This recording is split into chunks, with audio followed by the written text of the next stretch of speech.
future Broncos. Welcome back to another episode of Broncos Scoop. I'm your host, Deicy Lemus, a fifth-year architecture major here at Cal Poly Pomona and a student assistant of Project Caminos in the Office of Student Success. Thank you for joining us on today's episode. I will be giving you the scoop on what it's like to be in the College of Science at Cal Poly Pomona.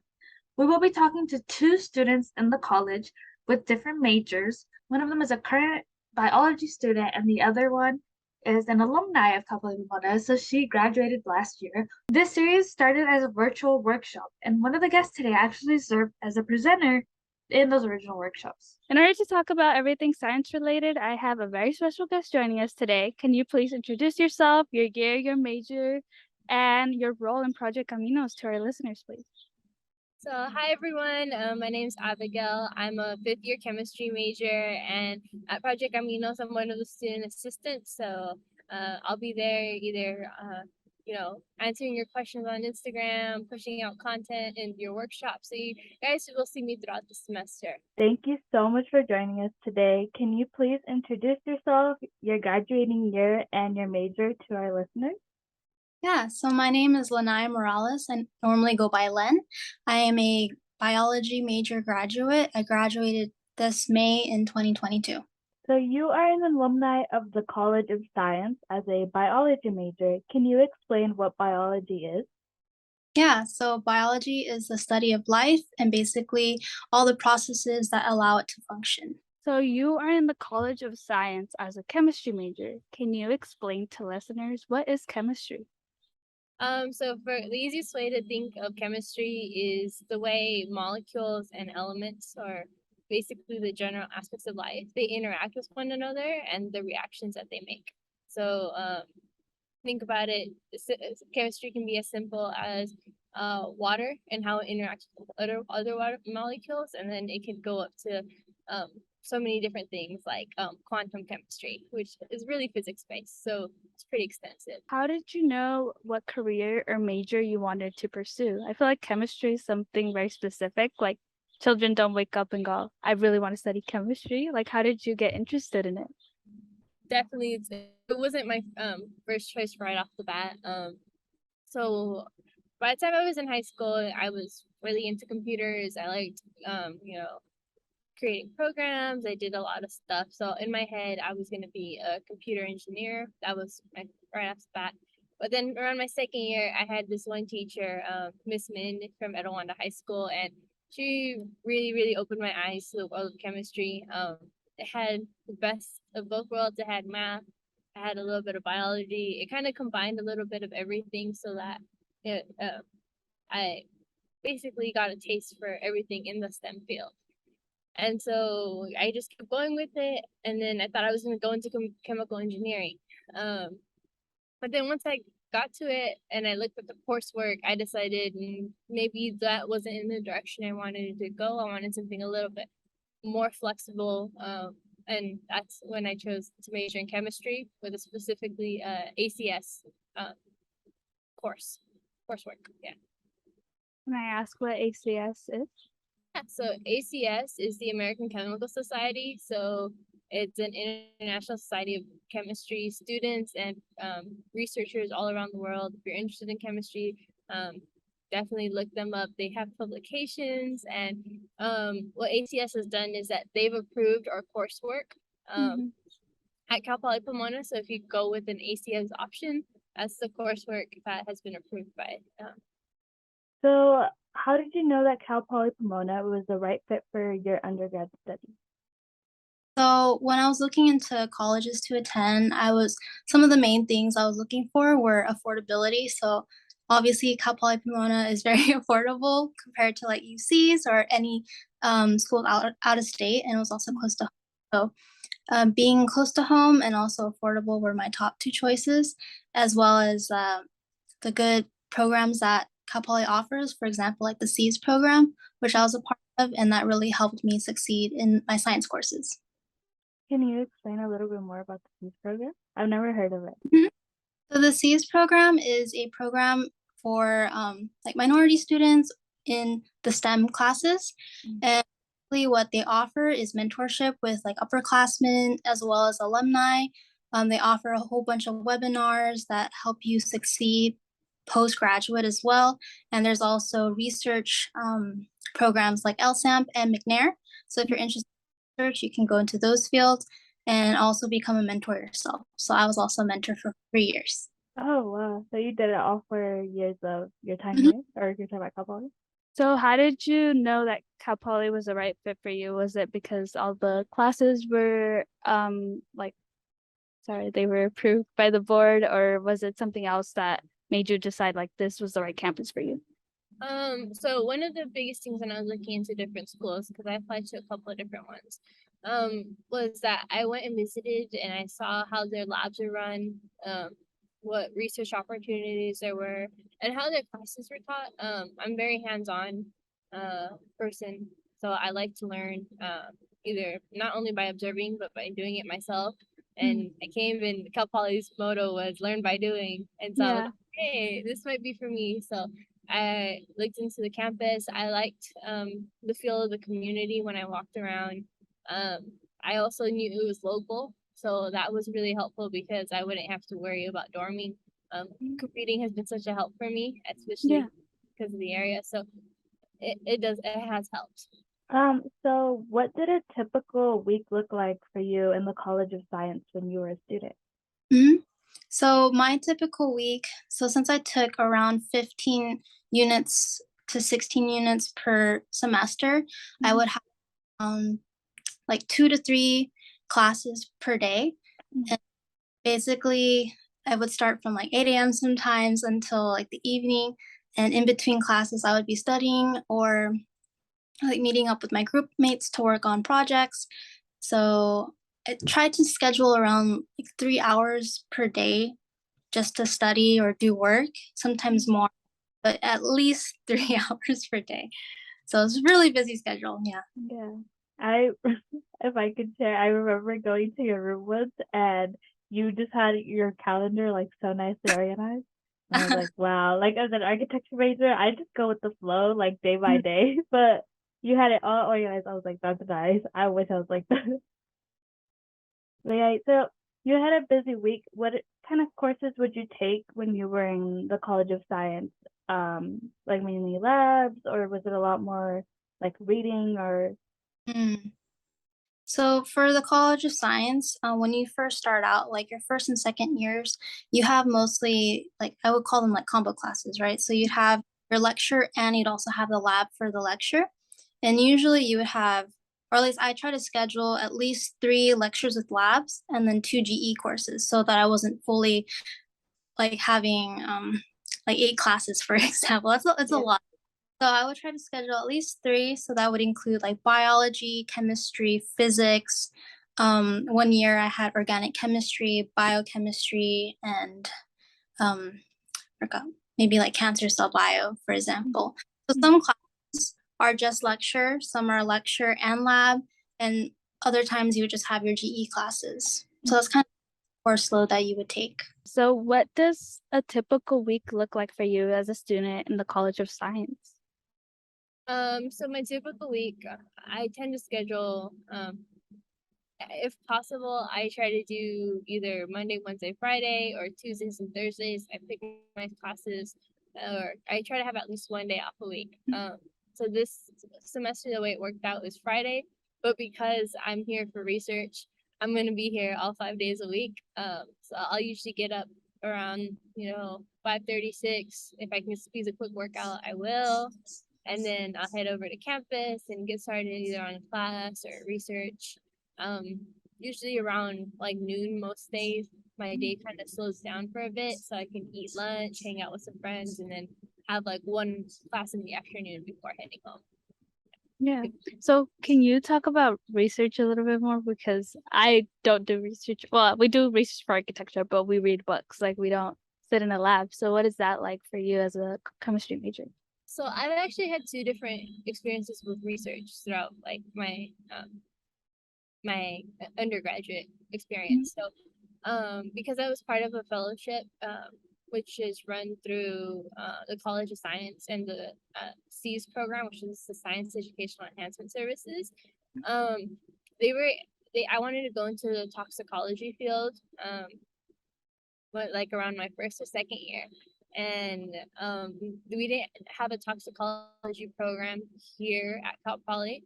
So what the program did is they were able to outsource my research to Western University of Medical Sciences, and I did my research on vaccines there for 2 years, like right before the pandemic.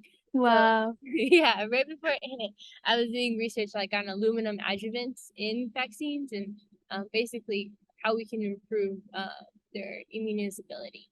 And then now what I'm doing is something a little more local, more pertinent, because I realized medical toxicology wasn't necessarily for me. I wanted to go more environmental. So now I'm working on, we have the duck pond here at Cal Poly Pomona, the duck and turtle pond. So I'm working on creating a water monitoring project for it so that we can use safer chemicals when we're testing the water. Oh my God, Aflac. Oh, that's so cool. Wow. So how do you get involved in research as a student? Is it just a part of like class or? So really, research is, and it's not really required as Mhm, as a chemistry major. It's important, I feel, for you to get mhm, that hands-on experience, but um, you can always go to the Office of Undergraduate Research if you're interested in starting research. Most of the professors here have done research or are doing research in the chemistry department and in the College of Science. So you can always reach out to them and ask them about their research, ask them if they need any help, even just volunteering. You don't necessarily have to be part of their lab, but I feel like any research experience is really helpful and really nice to get. Do you have a favorite course in your major that you'd suggest to future Broncos? Favorite course? I really enjoyed, for example, like virology. It was a tough course, but it was interesting to learn about viruses and how they work, our body works against them, also immunology. So those kind of go hand in hand. And I was taking those classes during COVID. So I was just like, oh, so this is how like COVID-19 spreads, and this is how our body reacts to the virus, and like make sure that we can combat the virus ourselves, and also how vaccines work. So those were some of the classes that I took. I really enjoyed my general chemistry course. So that's a class that it's not, if you're not super math based, it has a little bit of math. But if you go into general chemistry, I think it kind of gives you a taste of a little bit of physics, a little bit of chem, a little bit of biology. And you get to do some really cool experiments, a lot of colorful experiments in the labs. And that's if you're just choosing a class to get into. And I feel like that's a pretty good intro class to Yeah. What about any of upper division classes? Ooh, upper divisions. Mhm, I really enjoyed this was a 4,000 level class, so mhm. usually like fourth year Yeah. take it. But this it's called bioanalytical, the bioanalytical chemistry class, and it really focused on not only how the chemistry and your metabolism worked, but also how our body processes pharmaceuticals, and being able to what techniques that we use in chemistry to be able to um, read those reactions and be able to pinpoint what's going on in your body. Is there anything that shaped your time as a student at Cal Poly Pomona?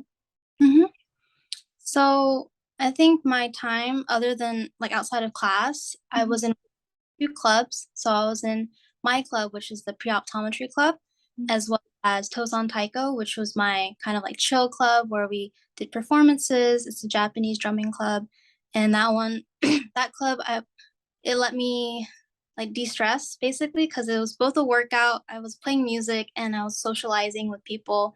My optometry club really helped me schedule time to learn more about my profession and like network, and also get to know and get support from people within my major as well. When you came to Cal Poly Pomona, did you already like have in mind that you were going to study biology and then go into optometry, or were you like in biology and then you're like, I think this is the field I'm going to pick? hmm So I was fortunate to have decided to do optometry in high school. I was really like my anatomy teacher. He was like, "Oh, I think you do really well." Since I did dissections a lot in my lab groups, so he's like, "You should look up optometry." So then that's kind of how I found it, and then I was like, "Okay, well, if I want to go into optometry, these are the prerequisites that I need to take in order to get to pre-optometry school."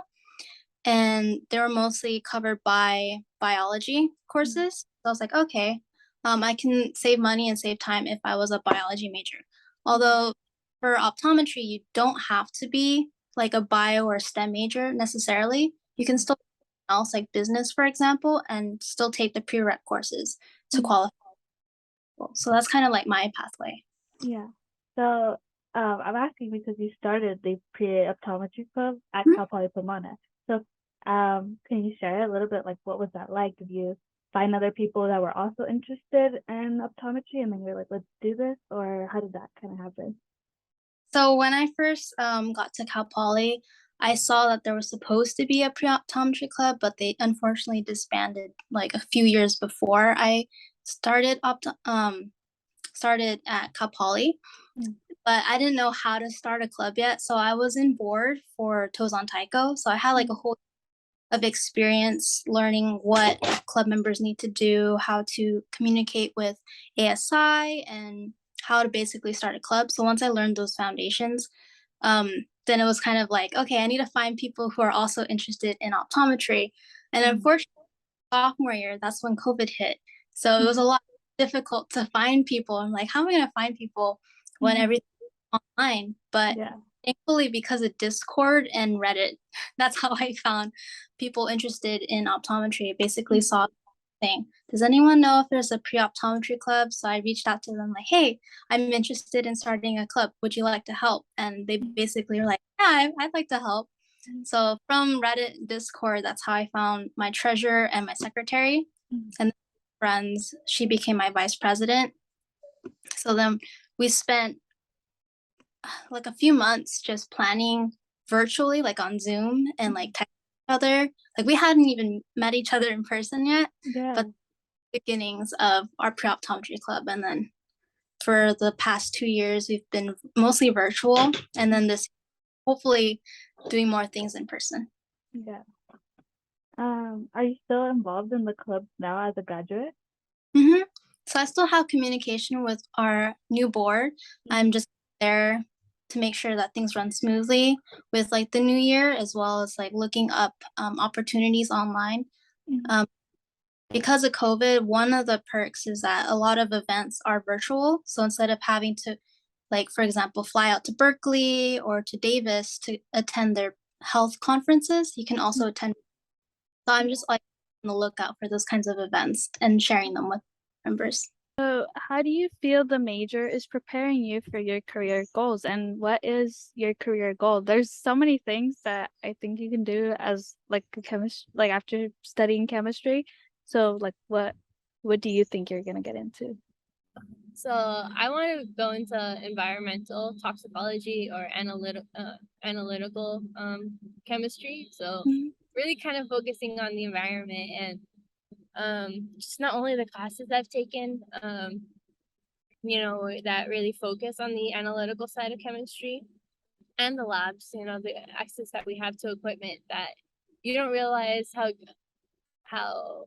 what a great opportunity it is to be like, you think, oh, this just seems like an old piece of equipment, but then you realize that most schools don't have that equipment, or that equipment is really expensive to run, but we have the opportunity to use it, which is so important because now we can add that to our resume and that makes us a better candidate. And then the research that I'm doing here has a lot to do with environmental chemistry, and I've just absolutely loved working with my research here. So I think being in like a bio and STEM major, taking those difficult classes definitely will prepare me for postgraduate, so optometry school. In optometry school, we're going to be taking around 8 classes, 20 units. So it's very heavy course load for the first year. And being in bio, I'm able to take difficult classes and also prove to myself that I can take those difficult classes and pass. So having that like foundation already set in undergraduate would really help me succeed in my postgraduate learning. And for my, I do want to become an optometrist, which is an eye doctor. Basically, what an optometrist does is that we help diagnose and do preventative care for vision loss and vision screenings. One of the things that I was drawn to is that if you look inside of your eye, there's a lot of diseases and health issues that you can detect just by looking, right? Like, for example, diabetes is really common, or seeing tumors is also common. And that's kind of one of the things that drew me towards this profession. That's so interesting. Yeah, I always, sadly, I have contacts on right now, but sadly I can't see. So I always go to the optometrist all the time. And yeah, I'm actually due for a contact checkup because it's been like a year. You're supposed to do it every year. And I'm like, I should go because you're supposed to be very clean with your contacts, but I'm not. So yeah, I'm like, I should go get my eyes checked. Yeah, to our listeners, please get your yearly annual eye exams. You never know what you may have, even if you have perfect vision. So Cal Poly Pomona emphasizes the learn by doing approach. Is there a class where that approach stands out in action? I think chemistry is very hands-on. Like you guys spend like most of your time in the labs, but is there any like classes that stand out other than your guys' main labs? So one of the classes that I thought was very hands-on, even in the lectures, is our physics classes. So not necessarily chemistry, but we have to take it as chemistry majors. And not only is there hands-on demonstration in the labs, which I think is really important, but there's also demonstrations in the classroom. So, you're actively participating, you're actively looking, on how stuff works. The teachers have models that they're showing you, and they make it really fun. So, it's not just a lecture and you're writing stuff down. So it's really a difficult subject, or a harder subject. It's important that they have that hands-on approach. Yeah. As architecture majors, physics is the one, like intro to physics is the one class they make us take. And it was so hard, but it's true. It was very hands-on. Like I loved the lab, but the lecture was like so difficult for me. I was like, this is so much math. But yeah, that class, like even the lecture, she would bring out things all the time and stuff like that. So they were very hands-on, even though it was like the intro one. I think with any of our labs, it's very learn by doing. Yeah. Some of my most difficult classes would probably be like biochemistry lab and organic chemistry lab, since you're working with a lot of like chemicals and new machinery, and having that hands-on where you get to learn how to use those. And if you're interested in lab work, that's very beneficial for you. Also kind of difficult during COVID where we weren't able to use those machines. So we kind of had to adjust and do virtual labs, which was interesting. But hopefully for the next couple of years, you won't have to deal with that, and you actually get those hands-on experiences. Yeah. So what type of GEs or classes outside of your major did you take? And are there any that you would recommend to prospective students? Yeah, so some of the GEs that I took were the music classes. I learned about music, so I was like, oh, this seems like an easy class, and also it's music, so it's something I could enjoy. I also took some GEs. I took a financial class. It wasn't what I was expecting, not gonna lie. But that kind of helped me a little bit to talk about like stocks and money. And I also took the Demons, Undead, and Monstrous Others class. Sounds really weird, but when I took it, we watched 2 horror films. So it was The Haunting of Hill House and Dracula, and we basically wrote our experiences watching it, why it's such a big deal in kind of like our own history with like cinema. So I was like, oh, it's a really cool class. So it was. So those are interesting. Yeah, we have a lot of really interesting GEs that I've learned, like asking that question that people have taken. There's a couple that, there's the A through G. So in each section, you have, or A through E, sorry, A through E.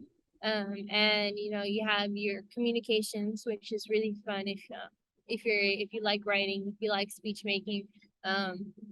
Not necessarily my cup of tea. I get nervous when I'm speaking in public, but it has helped me. I think it's really important to have those skills. But my favorite coursework that I've taken outside of the STEM field that kind of have nothing to do with my major is my film class. I love watching movies. So that film class where I could just check in once a week, watch a movie, learn something about filmmaking, it was one of my favorite things. Another class that I found really fun was some of the anthropology courses that I've taken. I learned so much about the world. Like you think you know a little bit just from either social media or watching the Discovery Channel or the History Channel, but we got to learn a lot about different cultures, not only in just how they interact with one another, but even some of the food. I've taken some like a nutrition course that covered different foods from around the world, and every week we would eat food from a different country, and I had the best time in that class. Yeah, that sounds like my favorite class ever.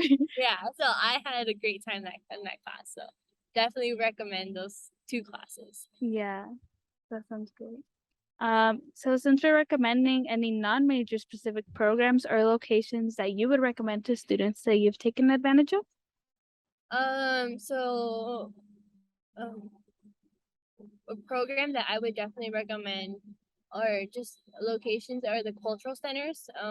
If you want to meet people outside of your major, definitely, reach out to the cultural centers, just walk in.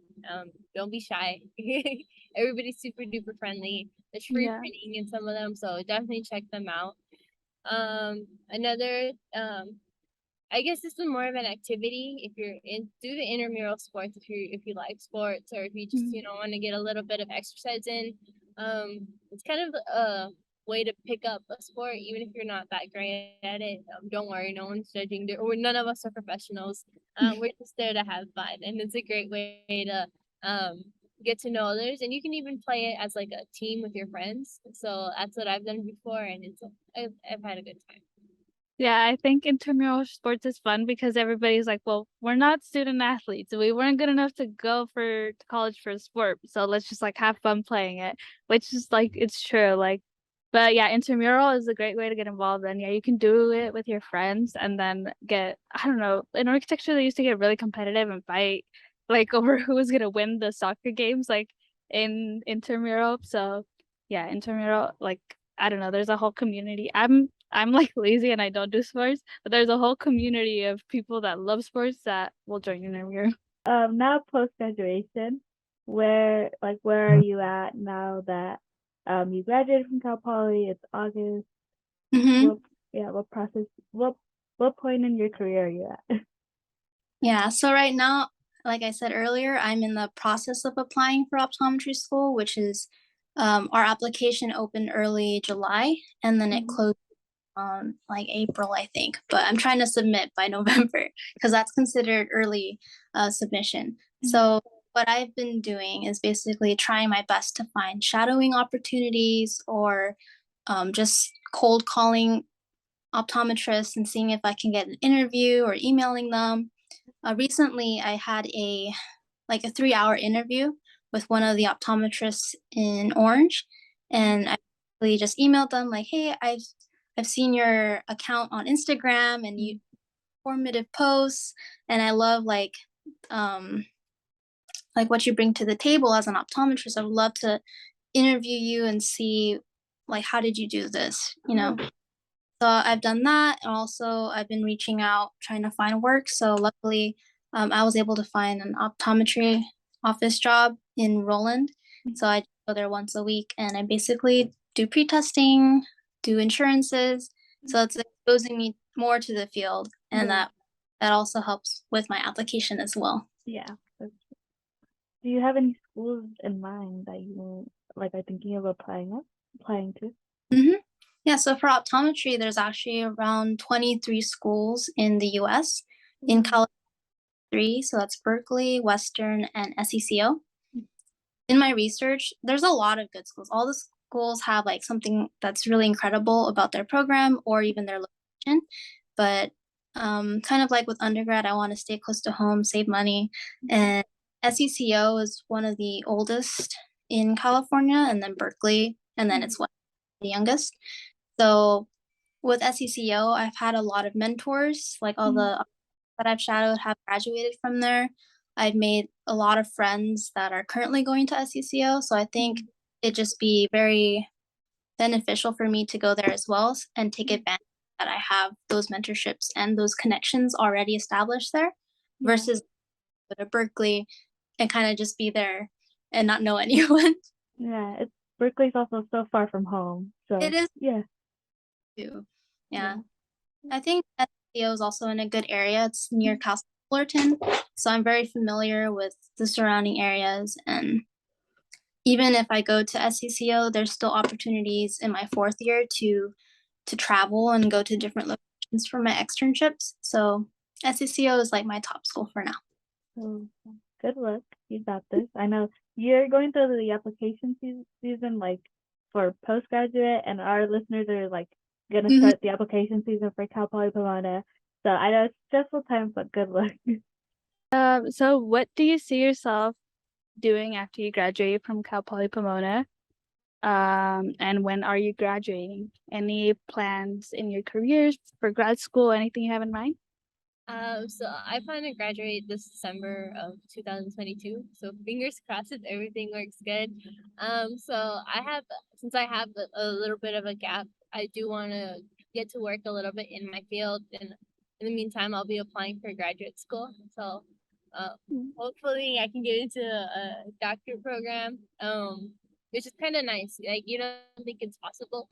I didn't know it was possible. I thought I had to go get my master's and then do another 2 years for my doctorate. But like you can just go into a doctorate program and not like have to worry about it. Not necessarily worry about it, but apply again. It's just kind of like a one step into. It's kind of exciting. So I'm seeing what the field looks like when I'm working, and then hopefully I'll get to see what higher division academia looks like. Yeah. Do you have any schools in mind? So one of them, Cal Poly is a graduate school, but I am looking into a couple of the UCs, so ICR and UCLA. They have some really good programs. I'm absolutely in love with UCSD's their Scripps School of Oceanography. I got to experience some of the research that they did out there, and if it wasn't so far, I'm still debating applying to it. But I would absolutely love to go there. I love La Jolla. I love San Diego. So that's like my dream school. Well, I'm excited for you, even though you're gonna leave me for like a semester at Project Caminos, but I'm excited. I'll miss everybody. If anything, you'll just see me kind of pop back in. I'm local, so if I stay local, I'll just be like, "Hi guys." Yeah, you'll still come join the podcast. Yeah. What opportunities have you taken advantage of in your college or major, and do you have any tips for prospective students? So definitely there's a lot of different programs out there, but if you see a scholarship emailed to you, or if your professor talks to you about a fellowship or puts you out just for any program, don't be afraid to apply. It's not necessarily that, don't be afraid that you might not get it, or that you don't qualify. If they're offering it to you, it's because they think you qualify, and they think that you deserve it. So definitely take the initiative, apply for any scholarship that you can. I mean, if you can, extra money doesn't hurt anyone. Yeah, that's true. Apply to as many scholarships as you can. Make connections with your professors, with people in your department and outside of your department, because as you get to know more people and you take more classes, you kind of start building up a network that you can either fall back on, and then you guys can keep in touch later on. and then also take some of the other classes that aren't necessarily have to do with your major. The Cal Poly offers like in the College of Business different like crash courses in the evenings, and I've taken stuff like effective negotiation, which I thought was really important because I knew I'm scared to negotiate my salary. Yeah. Thinking of that in the future, it kind of terrifies me, but you know, it's skill sets that you need in the future. So if Yeah. there are things that you feel like you need to work on, take the classes. Definitely. Yeah, I think that's a really good tip. Like all of us, even though like we have nothing to do with business, like because we're professionals, we're still like involved in business. And the College of Business does have a lot of classes that like are just like on personal finance or like on starting your own business and stuff like that. But like you should take like me, I'm like, "Ugh, if I started my own office, I'm gonna need to like go take business classes because I like don't know how to run a business at all." But yeah, the College of Business has a bunch of cool resources as well. And do you have any other tips for parents who are supporting their students on this journey as well? One of the things that, because I tend to dive into things head first, and it's really important that I had my parents not only there for support, but they check in on me because a lot of times, I get really busy and I get really involved studying. So, just checking in to see how um, your kids are doing, if they need any help. Cal Poly Pomona provides a lot of resources and a lot of help, but it's always nice to have the support, or just to know that my mom or my dad were checking in on me, making sure that I was doing okay. So I think that's really a big thing. So if you can just check in on your kids whenever you see them, making sure that, not necessarily because things might not be easy for them at school, but making sure that they're okay mentally, emotionally supported, because I think it's really easy to kind of get Yeah. lost. So I have a younger brother, right? He just also, I've been kind of giving him advice on how to do well in high school. For prospective students, definitely make sure that you're up with your studies in high school. It's very important to do well in all your classes. And if you're able to take AP courses, I definitely recommend like the English AP or the Calculus AP, because those classes are guaranteed to transfer over to college. If you're able to, definitely try taking classes at community college during your high school years. That looks really good on your application, and also you get those credits once you're in college. And do really well on your essays, like your personal statements. If you're a really good writer and you can explain your story and why you want to go to that specific college, or why you really want to pursue this career, that will look really good and really help you with your applications. And then when you're in college, it's going to be difficult, adjusting. I'm pretty sure everyone struggles a little bit, but once you find the right study style, the right people to study with, and actually go out and take advantage of resources like tutoring or programs or people that are there to help you, then that's how you can succeed. If you're shy and you don't go to office hours, you're not going to do as well as you could. So definitely. Yeah, those are such good tips. Wow.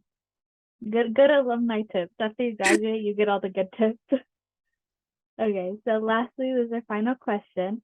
What is the funniest memory you have from being at Cal Poly Pomona? Funniest memory? I think most of my like fun memories have been with like the friends that I've made in college. I'm really grateful that I've made friends throughout the 4 years, both in like my clubs, with my roommates, with like friends of my roommates.